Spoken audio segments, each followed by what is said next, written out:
ഈ ഇടയായിട്ട് ഇവിടെ കൊതുകിൻ്റെ ശല്യം ഭയങ്കരമായിട്ടുണ്ട് കേട്ടോ. നമ്മൾ ഡോറൊക്കെ അങ്ങോട്ട് തുറന്നിട്ട് കഴിഞ്ഞാൽ കൊതുക് അകത്തേക്ക് വരികയാണ്. അപ്പോൾ കൊതുക് കടിച്ച് ശീലമില്ലാത്ത വീട്ടിലുള്ള എല്ലാവർക്കും തന്നെ ഇത് ഭയങ്കര ബുദ്ധിമുട്ടായിട്ടുണ്ട് കേട്ടോ. ഇവിടെ ചെടികൾ ഇങ്ങനെ കുറേ വെച്ചത് കൊണ്ടാണോ കൊതുക് എന്നൊരു സംശയം ഇല്ലാതില്ല കേട്ടോ. സ്ഥലം കുറവാണെങ്കിലും ചെടികൾക്ക് ഇവിടെ യാതൊരു കുറവുമില്ല. അപ്പോൾ എന്തായാലും ഞാൻ ചെടികൾ ഇവിടുന്ന് മാറ്റാൻ ഉദ്ദേശിച്ചിട്ടില്ല.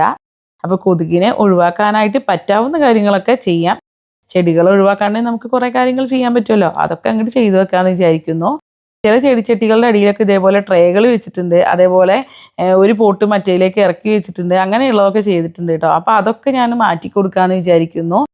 അതിൻ്റെ ഇടയിലൊക്കെ വെള്ളം നിന്നിട്ട് കൊതുക് വന്നിട്ട് പ്രശ്നമുണ്ടല്ലോ. അപ്പോൾ ആദ്യം ഞാൻ ചട്ടികളൊക്കെ അങ്ങോട്ടും ഇങ്ങോട്ടൊക്കെ നീക്കി വെക്കുന്നുണ്ട് കേട്ടോ. കുറച്ച് ബുദ്ധിമുട്ടായിരുന്നു, എന്നാലും നമ്മൾ ചെയ്തല്ലേ പറ്റുള്ളൂ. ഈ 2 ചെടിച്ചട്ടികൾ മാറ്റിയപ്പോൾ അതേ അവിടെ കൊതുക് മാത്രമല്ല ഉറുമ്പ് വരെ ഉണ്ട് കേട്ടോ. ഉറുമ്പുമല്ല, അതേ കൂറയും കൂടെ ഉണ്ട്. ഈ ജീവികൾക്കൊക്കെ എൻ്റെ തണുപ്പ് കിട്ടുന്നതുകൊണ്ടാണ് തോന്നുന്നു കേട്ടോ ഇതിങ്ങനെ വന്നിരിക്കുന്നത്. അപ്പോൾ എന്തായാലും ഇനി ഇതൊന്നും നടക്കില്ല. നമ്മളിതെല്ലാം മാറ്റിയിട്ടുണ്ട് കേട്ടോ. ഈ 2 മുളക് ചെടികൾ ഞാൻ കായുള്ള മുളക് ചെടിയുടെ അടുത്തിരുന്ന് കായൊക്കെ ഉണ്ടാവട്ടെ എന്ന് വിചാരിച്ച് വെച്ചതാണ് കേട്ടോ. പക്ഷേ ഒന്നും നടന്നില്ല. അപ്പോൾ ഇത് വീണ്ടും പഴയ സ്ഥലത്തോട്ട് തന്നെ പൊക്കോട്ടെ എന്ന് വിചാരിച്ചു കേട്ടോ. ഇതേ വലിയ ചട്ടിയുടെ അടിയിലുള്ള ട്രേകൾ മാറ്റി കൊടുക്കുകയാണ്. കുറച്ച് ബുദ്ധിമുട്ടാണ് കേട്ടോ ചെയ്യാൻ, നല്ല വെയിറ്റ് ഉള്ളത് കൊണ്ട്.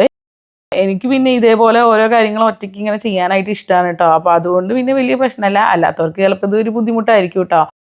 അപ്പോൾ അങ്ങനെ ഞാൻ ഈ ട്രേകളൊക്കെ മാറ്റി കൊടുക്കുന്നുണ്ട്.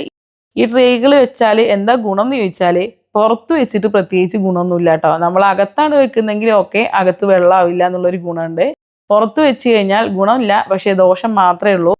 ദോഷം എന്താണെന്ന് വെച്ചാൽ ഈ ട്രേയിലും ചെളിയാവും, അതേപോലെ തന്നെ ചട്ടിയുടെ അടിയിലും ചെളിയാവും. വെള്ളം നിന്ന് കഴിഞ്ഞാൽ അതിൽ കൊതുക് വരാൻ ചാൻസ് ഉണ്ട്. അപ്പം ഇങ്ങനെയുള്ള പ്രശ്നങ്ങളൊക്കെ ഉണ്ട്. അപ്പം എന്തായാലും ഇതൊക്കെ ഞാൻ എടുത്ത് മാറ്റിയിട്ടുണ്ട് കേട്ടോ.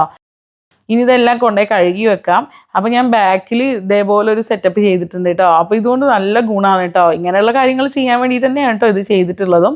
അപ്പോൾ ഞാൻ ഇതെല്ലാം ഒന്നിങ്ങനെ വെറുതെ കഴുകിയെടുക്കുകയാണ് കേട്ടോ. ജസ്റ്റ് ഒരു സ്ക്രബ്ബർ വെച്ചിട്ട് ഇങ്ങനെ ഉരച്ച് കൊടുക്കുന്നേ ഉള്ളൂ. ചെറിയ ട്രേകൾ പെട്ടെന്ന് ക്ലീൻ ആയെങ്കിലും വലുത് ക്ലീൻ ആക്കാൻ കുറച്ച് പ്രയാസമാണ് കേട്ടോ. നല്ലപോലെ അഴുക്ക് പിടിച്ചിട്ടുണ്ട്. അപ്പോൾ അതിൽ കുറച്ച് വെള്ളം ഒഴിച്ചിട്ട് അങ്ങനെ വെച്ചു.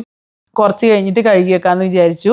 കഴുകിയതൊക്കെ ഇതേ ഉണങ്ങാനും വെച്ചിട്ടുണ്ട് കേട്ടോ. അപ്പോൾ ഇത് മാത്രമല്ല കേട്ടോ, കൊതുകിനെ ഓടിക്കാൻ ഇനിയും കുറച്ച് കാര്യങ്ങളും കൂടെ ചെയ്യാനുണ്ട്. അപ്പോൾ അതൊക്കെ വരും വീഡിയോസിൽ കാണാം.